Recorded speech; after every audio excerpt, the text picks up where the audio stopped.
Good morning mga kabiyahe. Naghahanap ba kayo ng bagong model ni Honda? May i-picture tayo ngayon mga kabiyahe. Ito yung Honda Click 2025 model. Tara, let's go!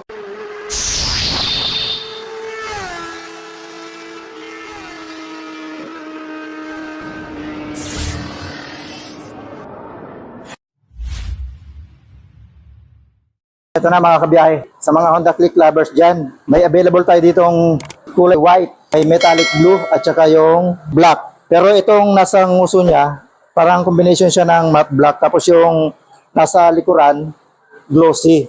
And then ito naman yung metallic blue na may combination siya na glossy black. Ayan, magkaiba ng kulay.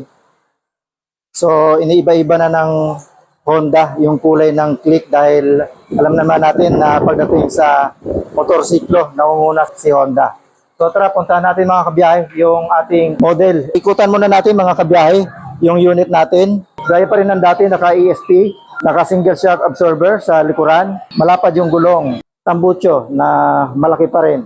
Gaya pa rin ng dati. May radiator tayo dyan. Ayan.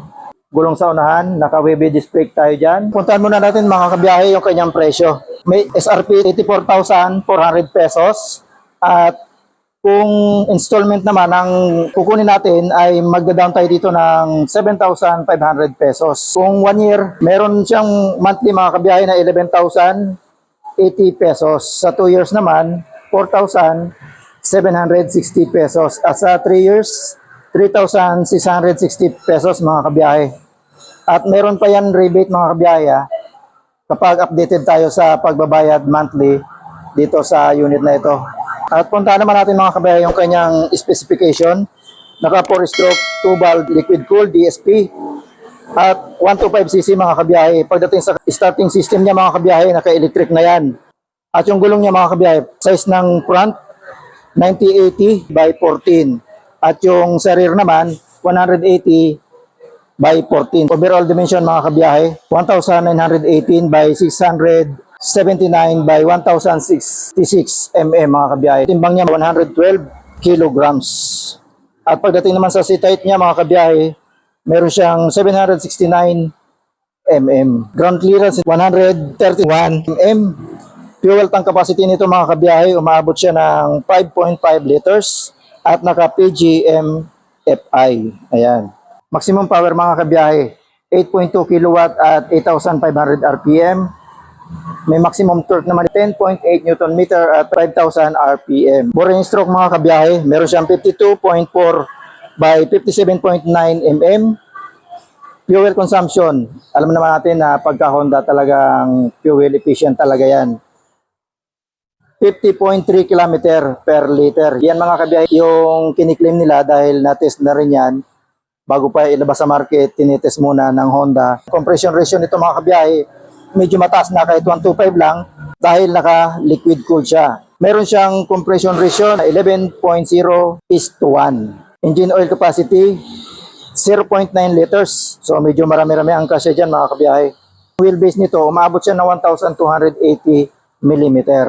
So ito naman mga kabiyahe, yung profile ni Honda Click. So walang nagbago sa kanya. Andito pa rin yung mga maangas na mga PH, yung aggressive looks niya, yung patulis na peak o tuka, and then yung masungit na kanyang headlight, nandyan pa rin siya, walang nagbago.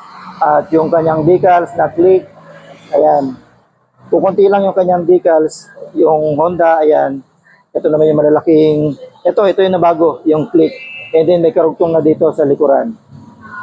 At yung kanyang stepboard or footboard, ayan, ganyan pa rin. Yung pwesto ng kanyang battery, nandun pa rin, nasa baba.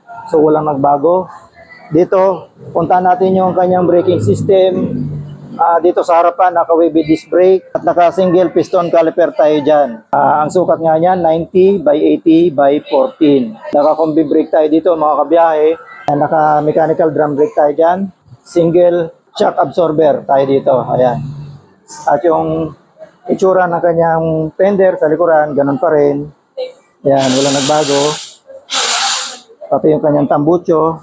And then dito sa tagiliran, bandang kanan, ganun pa rin. So dito naman sa kanyang handlebar, ito pa rin na makikita natin dito. Wala pa rin nagbago dito sa kanyang handlebar. So naka digital tayo dito, fully digital yan. And then may mga buton tayo ditong dalawa. May naka logo na Honda. And then yung dito sa right under grip natin, electric, yung electric starter, ang nandito lang na switch. And then sa bandang kaliwa, high and low beam ng ating ilaw, busina, at yung turn signal. Pagdating naman dito sa baba, yung ating bulsa, mababaw. And then ito naman yung switch or button para sa upuan natin. At ito nga pala, gagaya pa rin ng dati, may susi pa rin siya, shutter lock. And then banda rito sa gitna, may hook tayo dito. Ayan. Meron tayo dito mga reminders para sa mga owner. Ayan. At pagdating dito, may bulsa tayo dito, may takip. Malalim siya kasi yung cellphone. Ayan. Malawak. May USB charging port, meron tayo dyan, at may sariling takip. So goods na rin yan dahil makakapag-charge tayo habang tayo nagra-ride. So tingnan naman natin dito sa ilalim ng underseat. Andito yung kanyang inclusion, kagaya ng side mirror. Ito, yung ating booklet, manual. And then yung tools, andito. At yung battery. Lagayan ng gasolina dito. At grab bar niya. Medyo manipis.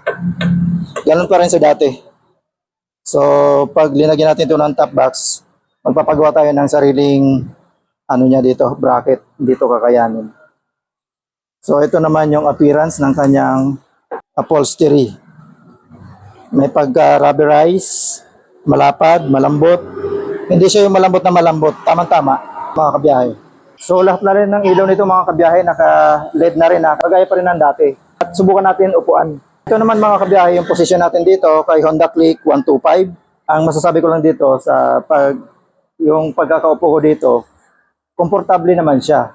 So ito yung position natin. Ang height natin, 5'6". Gawin nyo akong reference sa unit na ito. Ayan, hindi pa tayo nakataas. Flat-footed pa tayo dyan mga kabiyahe.